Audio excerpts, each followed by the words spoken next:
O dia em que meu filho me ligou desesperado pedindo ajuda com os netos foi o mesmo dia em que descobri que, aos 67 anos, eu ainda era vista apenas como uma funcionária gratuita da família. Mas o que ele não imaginava é que esta funcionária tinha muito mais poder do que aparentava. Meu nome é Marta, tenho 67 anos e durante toda a minha vida me dediquei à família. Fui casada por 42 anos com Antônio, um homem bom e trabalhador que partiu há 3 anos, deixando um vazio no meu coração, mas também uma aposentadoria que me permitia viver com dignidade. Tivemos um filho único, Lucas, que sempre foi meu orgulho e minha preocupação constante. Naquela manhã de quinta-feira, eu estava regando minhas violetas na varanda quando o telefone tocou com urgência. Era Lucas. E pela primeira vez em anos, sua voz carregava uma vulnerabilidade que me fez esquecer imediatamente qualquer mágoa passada. "Mãe, eu preciso muito da sua ajuda", disse ele, e pude ouvir o desespero verdadeiro em suas palavras. "A Sara teve complicações no parto. Ela vai ficar internada por mais algumas semanas, e eu não tenho como cuidar das crianças sozinho. O trabalho está uma loucura e..." Meu coração se apertou. Sara, minha nora, havia dado à luz ao terceiro filho apenas uma semana antes, e por mais que nossa relação fosse complicada, ela era a mãe dos meus netos. Miguel, de 9 anos, e Laura, de 6, eram a luz dos meus olhos. "Claro, filho. O que você precisa?" Respondi sem hesitar, como sempre fiz quando se tratava da minha família. "Preciso que você venha ficar na nossa casa por algumas semanas. Cuidar das crianças, levar para a escola, essas coisas. Sei que é muito pedir, mãe, mas você é a única pessoa em quem confio para isso." Havia algo na forma como ele falou "essas coisas" que deveria ter me alertado, mas eu estava focada no essencial. Meus netos precisavam de mim. E depois de 3 anos vivendo sozinha no meu apartamento, a ideia de estar cercada pela família novamente aquecia meu coração. "Não precisa nem perguntar, Lucas. Você sabe que sempre estive aqui para vocês", disse, já mentalmente organizando o que levar na mala. Devo explicar algo importante. Desde que Lucas se casou com Sara há 10 anos, eu sempre ajudei financeiramente. Todo mês, 2.500 euros da minha aposentadoria iam direto para a conta deles. Era uma quantia significativa para mim, mas via como um investimento na felicidade dos meus netos. Ajudei a dar entrada no apartamento onde moravam, um bonito 3 quartos no bairro nobre da cidade. Nunca pedi nada em troca, apenas esperava ser tratada como família. "Mãe, você é um anjo", disse Lucas, e percebi o alívio genuíno em sua voz. "Posso buscar você amanhã de manhã?" "Não precisa, filho. Eu pego um Uber. Você deve estar exausto." Naquela noite, enquanto arrumava a mala com o cuidado de quem se prepara para uma missão importante, senti uma estranha mistura de expectativa e apreensão. Fazia meses que não passava mais que algumas horas na casa de Lucas. As visitas sempre foram breves, educadas, com Sara controlando cada momento como uma anfitriã que tolera uma visita inconveniente. Mas desta vez seria diferente. Eu seria necessária, útil, parte fundamental do funcionamento daquela casa. A sensação de ser novamente importante para alguém me encheu de uma energia que não sentia há tempos. Guardei meus remédios, algumas roupas confortáveis, os presentes que sempre levava para os netos e um pequeno caderno onde anotava receitas. Pensei em levar também alguns dos pertences do Antônio que me consolavam, sua caneca preferida, uma foto nossa, mas decidi que seria melhor manter as coisas simples. Antes de dormir, liguei para minha irmã Clara para contar sobre os planos. "Marta, você tem certeza de que está preparada para isso?" Ela perguntou com a franqueza de quem me conhecia há mais de 60 anos. "Você sabe como a Sara pode ser. Clara, são meus netos, e Lucas precisa de mim. Não posso pensar no resto agora. Só prometa que não vai deixar ninguém pisotear você. Você já deu demais para essa família." Suas palavras ficaram ecoando na minha mente enquanto eu tentava dormir. Clara sempre foi mais desconfiada que eu, mais protetora. Mas naquela noite eu estava cheia de esperança e determinação. Finalmente, depois de 3 anos de solidão, eu voltaria a ser verdadeiramente necessária. Voltaria a ter um propósito que ia além de cuidar apenas de mim mesma. A sensação era embriagante, como eu estava enganada. A manhã seguinte chegou com um sol radiante que parecia abençoar minha nova missão.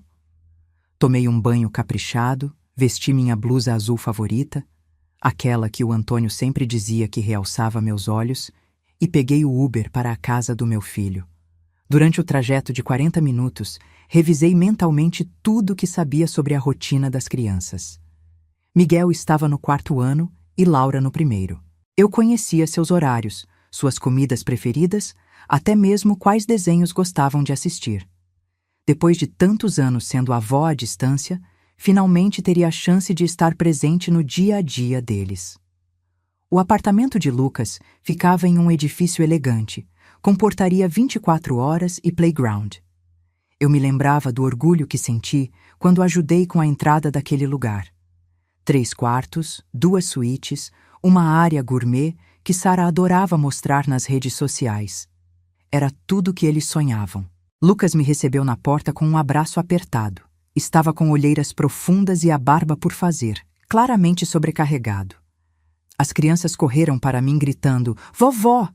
E por um momento, tudo pareceu perfeito. "Mãe, muito obrigado por estar aqui", ele disse enquanto pegava minha mala.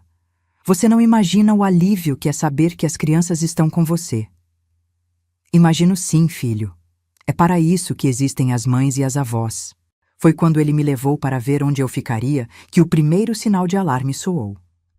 "Então, mãe, a Sara organizou tudo para você antes de ir para o hospital", ele disse, me guiando pelo corredor.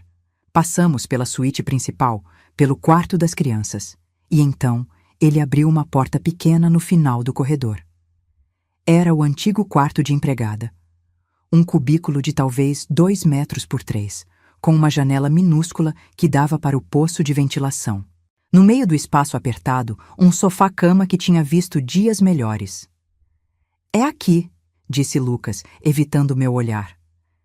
"Sei que não é o ideal, mas a Sara disse que seria mais prático. Você fica perto da cozinha e..." Minha voz ficou presa na garganta. Olhei ao redor daquele espaço claustrofóbico, com suas paredes descascadas e o cheiro de mofo que nenhum aromatizante conseguia disfarçar. Havia uma pequena escrivaninha encostada na parede e uma prateleira improvisada. "E o quarto de hóspedes?", perguntei, tentando manter a voz calma. Lucas coçou a cabeça, um gesto que fazia desde criança quando estava desconfortável. "Ah, aquele... A Sara está usando como closet extra. Sabe como ela é com as roupas dela? Seria muito trabalho desmontar tudo agora, e com ela no hospital." Senti uma pontada no peito. O quarto de hóspedes era amplo, com uma cama queen size e banheiro próprio. Eu mesma havia escolhido a decoração quando eles se mudaram, pensando nos momentos em que ficaria com eles. Mas aparentemente, as roupas da Sara eram mais importantes que o conforto da sogra. "Entendo", foi tudo o que consegui dizer. "É só temporário, mãe. Logo, logo a Sara volta e as coisas se normalizam." Aquela palavra, normalizam, carregava tanto peso, como se minha presença fosse uma anormalidade a ser corrigida. Naquela primeira noite, enquanto tentava me acomodar no sofá-cama que rangia a cada movimento, senti as primeiras dores nas costas. Aos 67 anos, depois de uma vida inteira cuidando da casa e da família, minha coluna já não perdoava desconfortos. Mas eu disse a mim mesma que era só uma questão de adaptação. O que mais me doía não eram as dores físicas, era a mensagem implícita naquela escolha. Eu, que contribuía mensalmente com $2. 500 para aquela casa, que havia ajudado a comprá-la, estava sendo alojada como... O quê? Uma funcionária temporária? Durante a madrugada, ouvi Laura choramingando no quarto ao lado. Levantei-me imediatamente, era para isso que eu estava ali. Encontrei-a com febre baixa, provavelmente sentindo falta da mãe. Fiquei com ela até amanhecer, fazendo compressas frias e cantando as cantigas que cantava para Lucas quando ele era pequeno.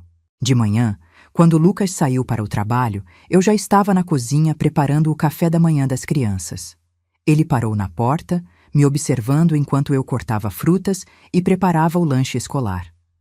"Mãe, obrigado por tudo", disse, beijando minha testa. "Você é incrível." Sorri para ele, porque era meu filho e eu o amava. Mas uma parte de mim perguntava: se eu era tão incrível, por que estava dormindo no quarto de empregada? Aquela pergunta ecoaria na minha mente pelos próximos dias, crescendo como uma semente de indignação que eu ainda não estava pronta para reconhecer. As crianças, pelo menos, me receberam com amor genuíno. Miguel me ajudava com a louça e Laura queria que eu penteasse seus cabelos todas as manhãs. Eram esses momentos que me lembravam por que eu estava ali. Mas à noite, quando me deitava naquele sofá desconfortável, olhando para o teto baixo daquele cubículo, eu começava a me perguntar quando havia deixado de ser família e me tornado apenas conveniente. Os dias seguintes se transformaram em uma rotina que era simultaneamente familiar e estranhamente desumanizante. Eu acordava às 5h30, não por escolha, mas porque o sofá-cama havia se tornado uma tortura para minhas costas. O primeiro som do dia era sempre meu próprio gemido abafado ao tentar me levantar.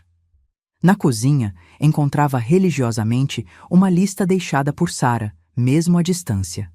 Sim, ela controlava a casa do hospital através de bilhetinhos detalhados que Lucas trazia fielmente a cada visita. "Marta", dizia o primeiro bilhete que encontrei na mesa da cozinha. "Obrigada por ajudar. Algumas instruções importantes.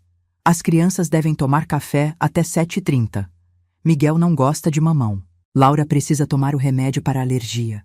Por favor, passe um pano nos móveis da sala depois que elas saírem para a escola. A máquina de lavar está com problema, então talvez seja melhor lavar algumas peças à mão. Obrigada."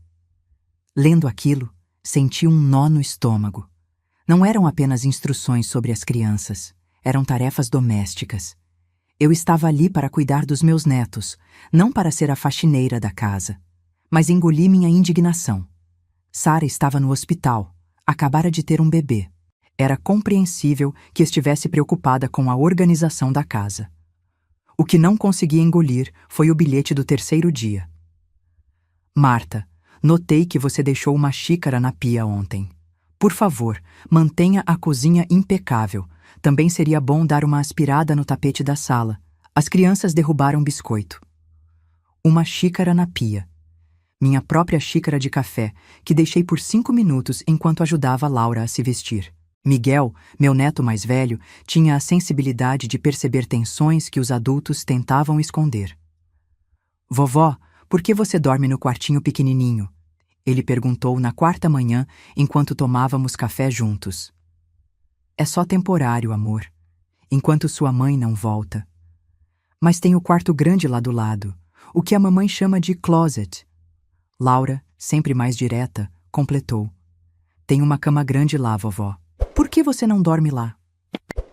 Como explicar para crianças de 6 e 9 anos que sua avó, que ajudava a pagar a casa onde viviam, não era considerada digna de dormir no quarto de hóspedes porque ele estava ocupado por roupas?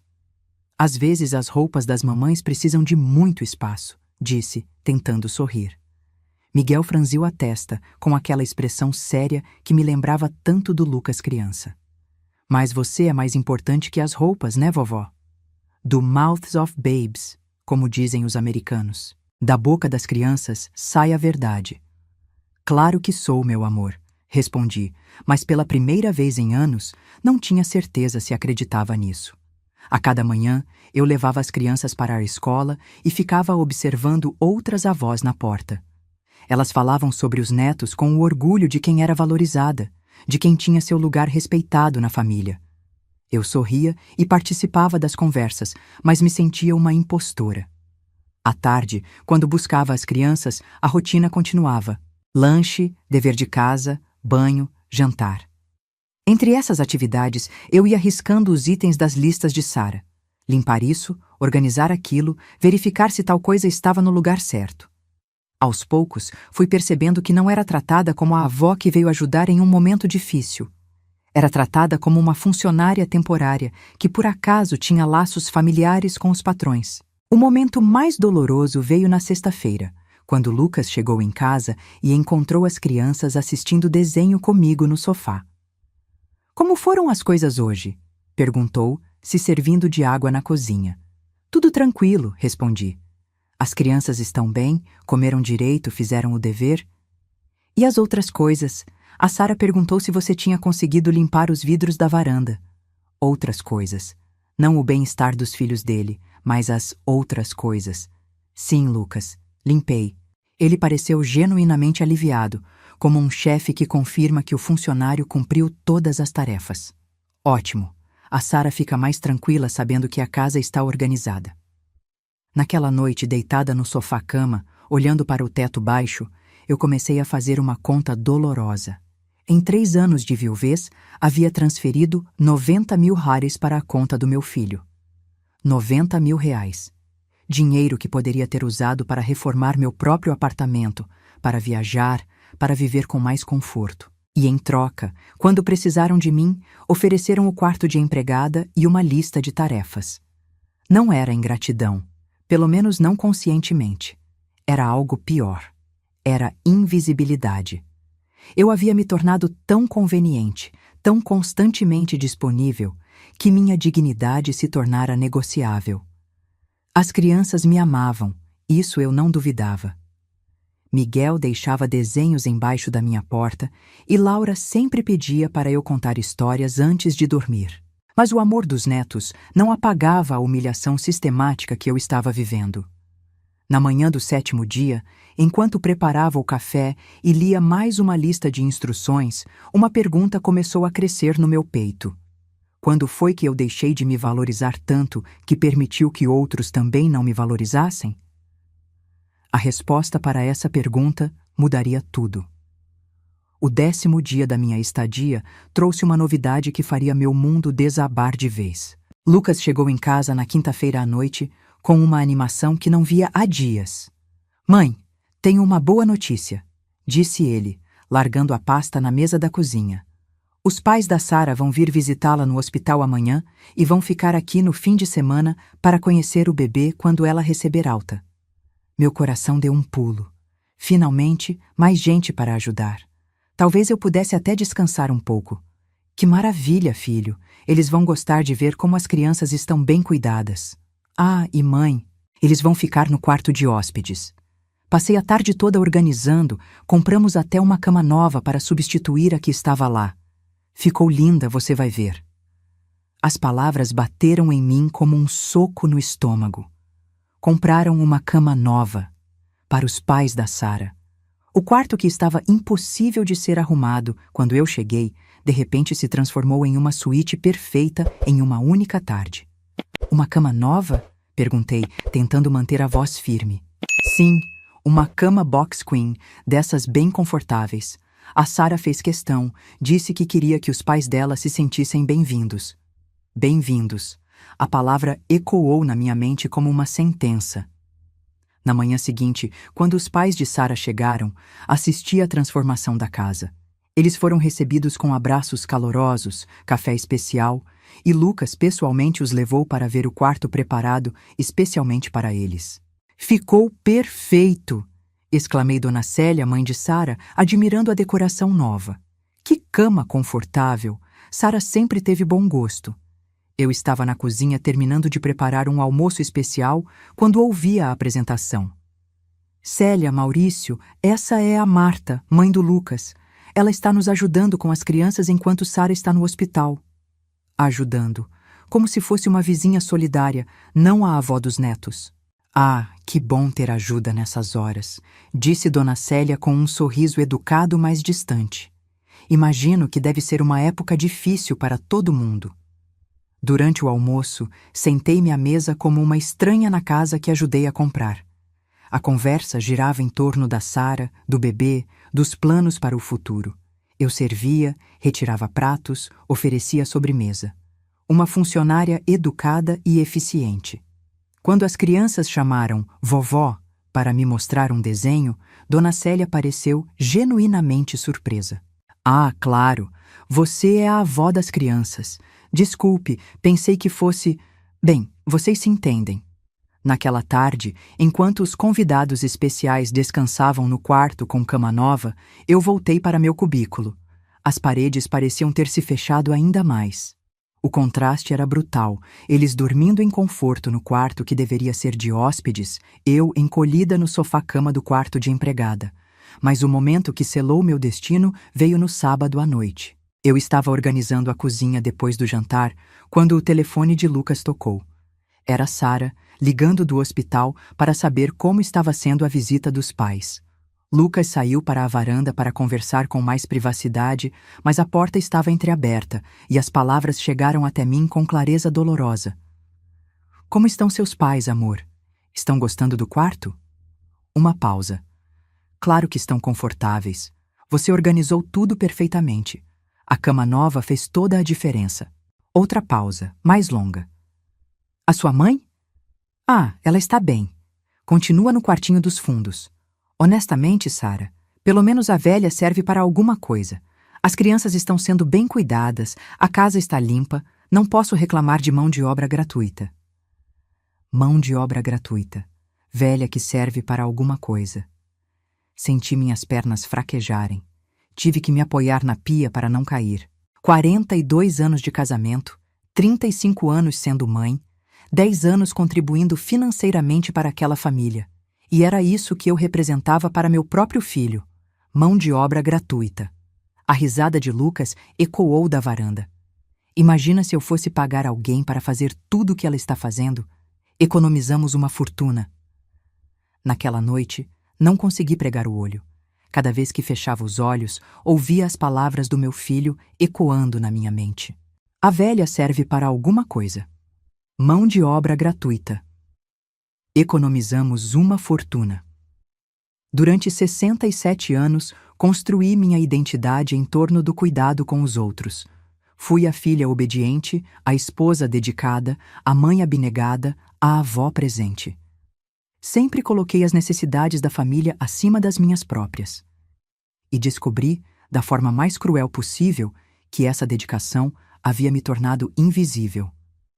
Não era amor que eu recebia em troca do meu cuidado. Era conveniência.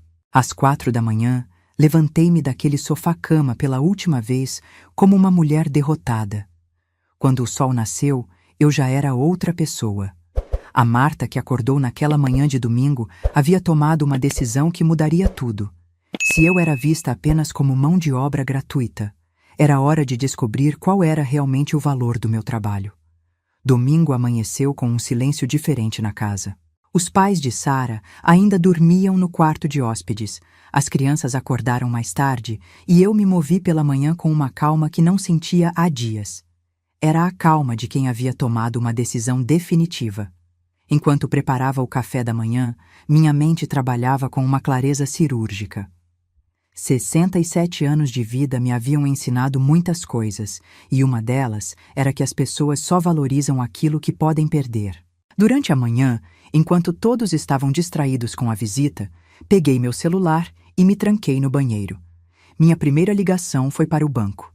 Bom dia, gostaria de cancelar uma transferência automática, disse para a atendente, mantendo a voz baixa, mas firme. Claro, senhora. Pode me dar os dados da conta destino? Recitei de cor os números da conta do Lucas. 10 anos transferindo religiosamente 2.500 HUD todo dia 15 de cada mês. Hoje era dia 13. A próxima transferência seria cancelada. Gostaria de reagendar para outra data ou cancelar definitivamente? Cancelar definitivamente. Entendido. A transferência automática foi cancelada. Mais alguma coisa? Sim, gostaria de saber sobre aplicações de renda fixa para aposentados. Nos próximos 20 minutos, conversei com um gerente sobre opções de investimento.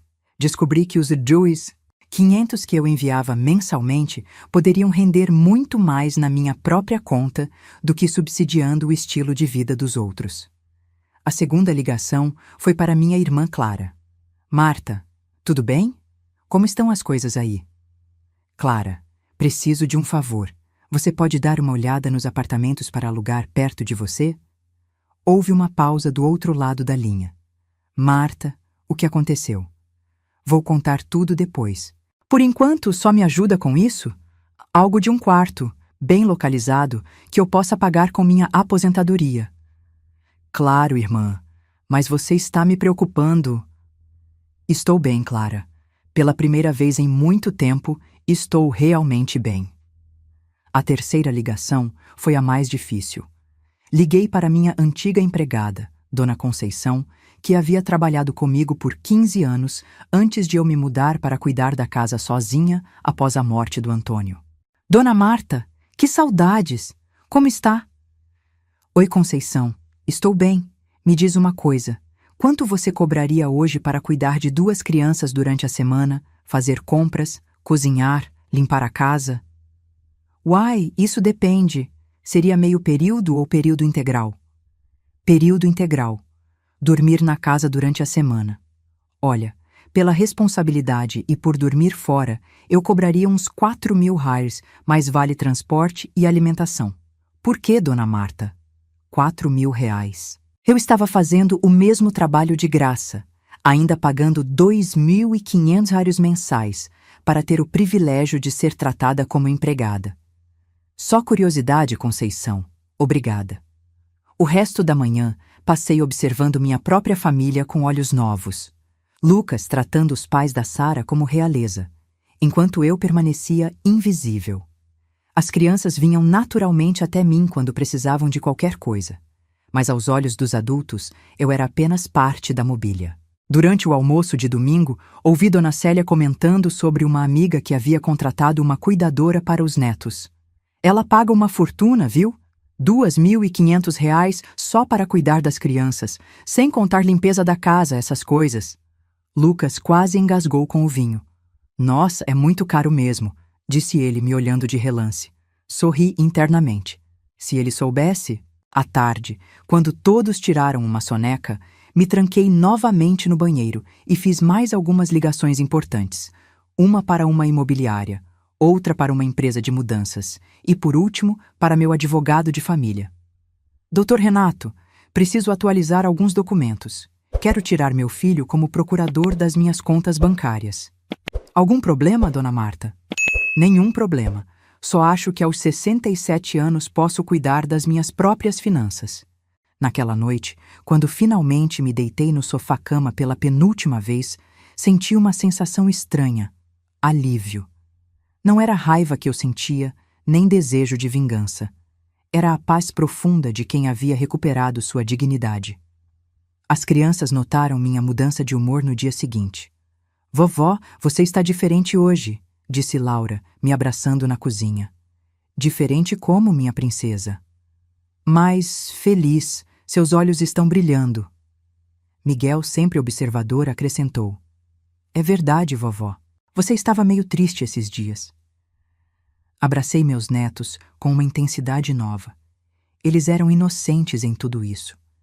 Minha decisão não era contra eles, mas por eles também. Eles precisavam aprender, através do meu exemplo, que ninguém merece ser tratado como cidadão de segunda classe. Às vezes, meus amores, as pessoas precisam fazer mudanças para ficarem felizes de verdade, expliquei, penteando os cabelos da Laura. Que tipo de mudanças, vovó? Mudanças que mostram para todo mundo que nós somos importantes e merecemos ser tratados com carinho. Lucas chegou em casa naquela segunda-feira de excelente humor. Os pais de Sara haviam voltado para casa elogiando a organização e o cuidado com que foram recebidos. Sara receberia alta na quarta-feira.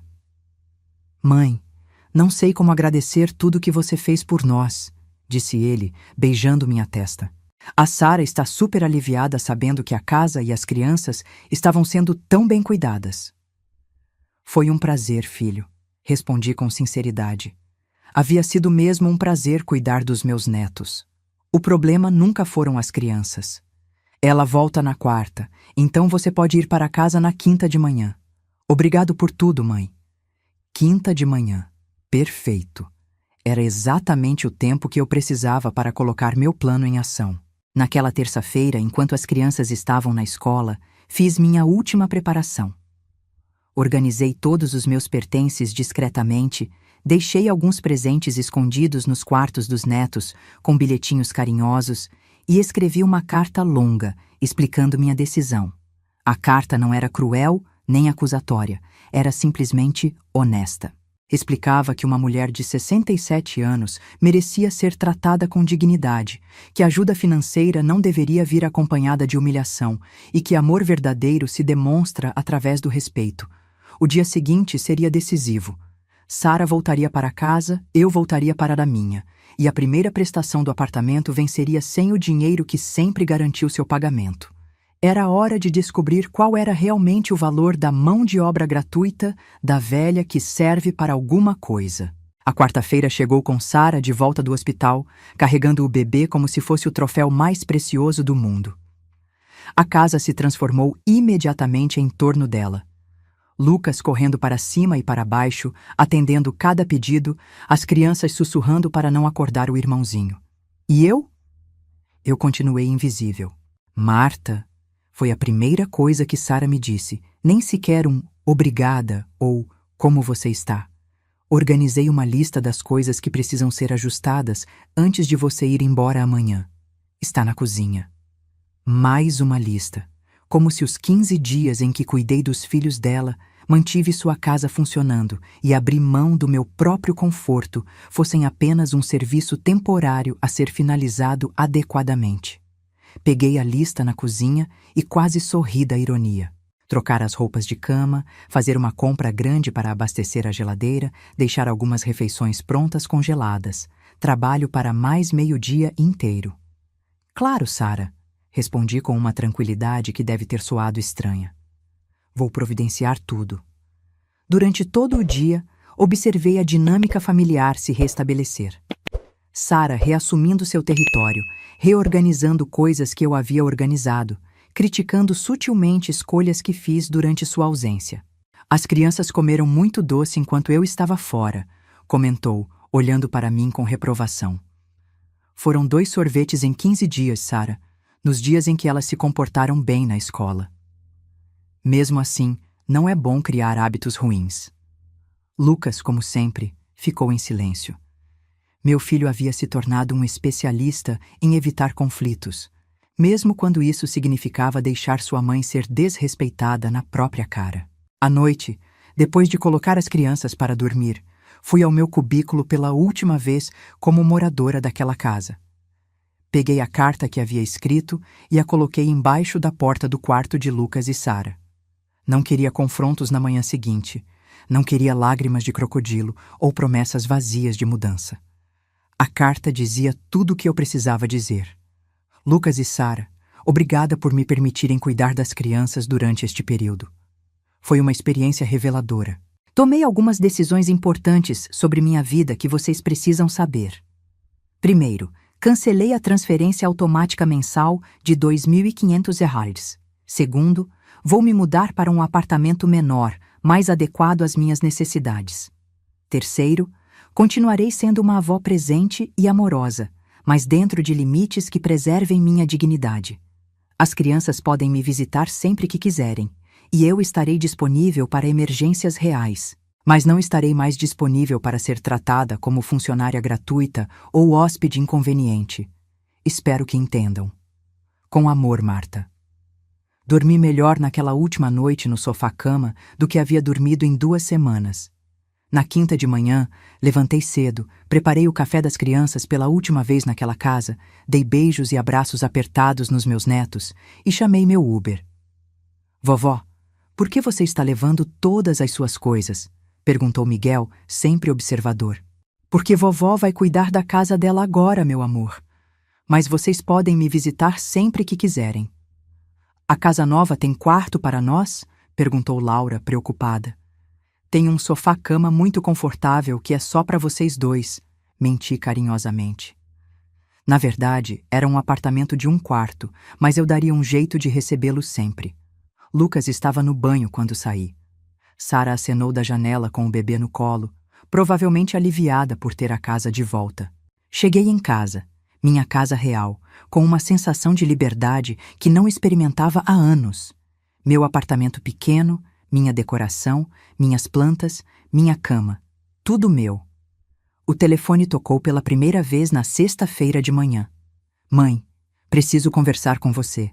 Era a voz de Lucas, mais séria do que de costume. Bom dia, filho. Como posso ajudar? Recebi sua carta. O que é essa história de cancelar a transferência? Exatamente o que está escrito, Lucas. Cancelei. Mas, mãe, você não pode fazer isso.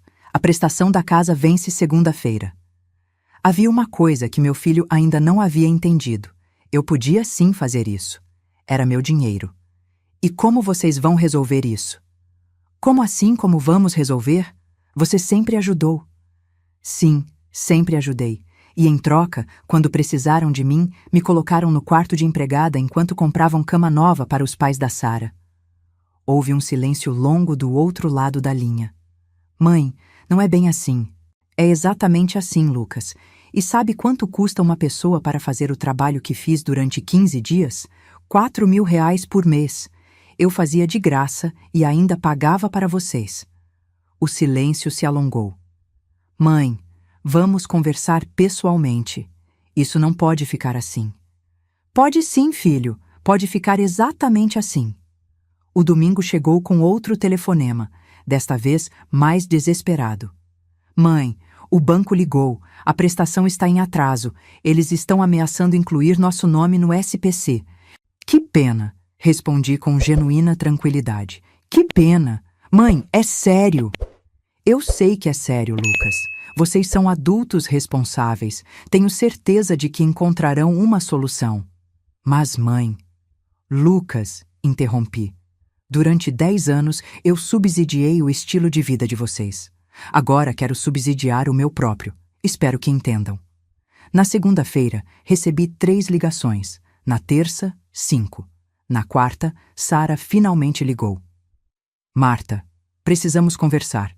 Sua voz estava diferente, menos altiva. Oi, Sara. Como está o bebê?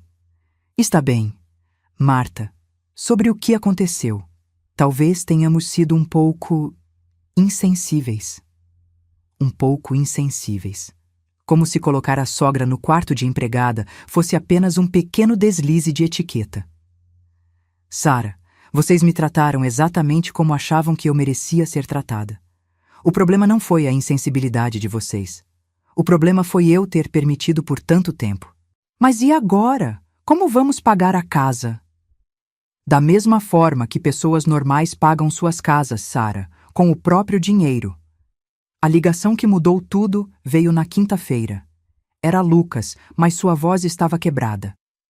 Mãe, o banco executou o apartamento. Vamos ter que sair. Senti um aperto no peito, não por eles, mas pelos meus netos. Sinto muito, filho. Você não sente nada. Se sentisse, não teria feito isso conosco. Lucas, minha voz saiu mais firme do que eu esperava. Eu fiz com vocês exatamente o que vocês fizeram comigo. Tratei vocês como vocês me trataram. A diferença é que vocês podem mudar essa situação. Eu não podia mudar a humilhação. Houve um soluço do outro lado da linha. Mãe, me desculpa. Nós erramos muito. Eram as palavras que eu precisava ouvir, mas que chegavam tarde demais para evitar as consequências. Eu sei, filho, e eu perdoo vocês, mas perdoar não significa voltar atrás. 3 meses depois, eu estava na varanda do meu novo apartamento, um 2 quartos em um prédio simples mas bem localizado, tomando meu café da manhã e admirando a vista. Não era luxuosa como a vista do apartamento que ajudei a comprar, mas era minha. O telefone tocou. Era Miguel. Vovó, posso ir na sua casa hoje? Claro, meu amor, sempre podem. O papai vai me levar. Ele quer conversar com você.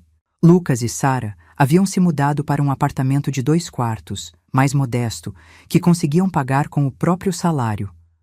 Foi um choque de realidade necessário.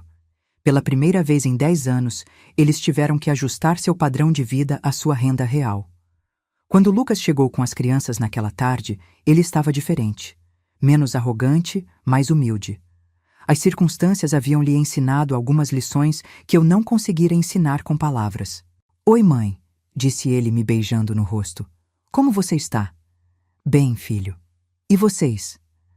Estamos nos adaptando. As crianças correram para explorar meu novo apartamento, encantadas com tudo. O quarto que eu havia transformado em um misto de escritório e quarto de hóspedes, com uma cama de solteiro extra e uma escrivaninha cheia de livros para colorir e jogos. Vovó, aqui é só seu? Perguntou Laura, admirando minha decoração simples, mas aconchegante. É só meu, minha princesa. Que legal! Agora você tem um quarto de verdade. Do Mouths of Babes, novamente. Depois que as crianças se distraíram com os brinquedos que eu sempre mantinha para elas, Lucas e eu nos sentamos na pequena sala. Mãe, eu vim pedir desculpas de verdade, começou ele, olhando para as próprias mãos.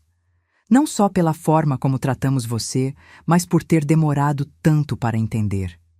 Você entende agora? Entendo que por 10 anos você sacrificou seu próprio conforto pelo nosso. Entendo que nunca paramos para pensar no que você estava sentindo. E entendo que quando você mais precisou de carinho e respeito, nós oferecemos o contrário. Suas palavras eram sinceras. Eu podia sentir. E a Sara? A Sara está aprendendo. Ter que cuidar de 3 crianças e uma casa sem ajuda abriu os olhos dela para muita coisa. Ela me pediu para perguntar se você aceitaria visitá-los para o aniversário do Miguel. Claro que aceito, mas como visitante, não como funcionária. Como avó. Como você sempre deveria ter sido tratada. Nos meses seguintes, nossa relação foi se reconstruindo lentamente. Eu visitava a família regularmente, mas sempre voltava para minha casa.